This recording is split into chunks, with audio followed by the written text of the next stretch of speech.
नबी करीम सल्लल्लाहु अलैहि वसल्लम ने फरमाया, मुझे बच्चों की 5 आदतें बहुत पसंद हैं। ये वो आदतें हैं जिनमें जिंदगी के सबसे बड़े सबक छुपे हैं। पहली आदत, बच्चे जब कुछ मांगते हैं तो रोते हैं, जिद करते हैं और आखिरकार अपनी बात मनवा लेते हैं।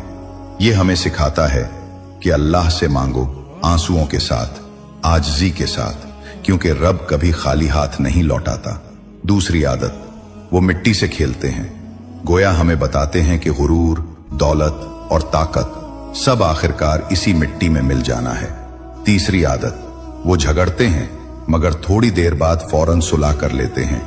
यही असल ईमान है, दिल साफ रखना और नफरत न पालना। चौथी आदत, वो इकट्ठे खाते हैं, दूसरों को खिलाते हैं, उन्हें जमा करने की हिर्स नहीं होती। काश हम भी सीख लें कि बांटने से रिज्क कभी कम नहीं होता। पांचवी आदत, वो मिट्टी के घर बनाते हैं और फिर खुद ही गिरा देते हैं, जैसे हमें याद दिला रहे हों कि ये दुनिया फानी है, सब कुछ मिट जाना है। और आखिर में नबी सल्लल्लाहु अलैहि वसल्लम ने फरमाया, जिसने मेरी हदीस सुनी और आगे पहुंचा दी, कयामत के दिन उस पर मेरी शफात वाजिब होगी। सुभान अल्लाह। इस हदीस को जरूर आगे पहुंचाएं।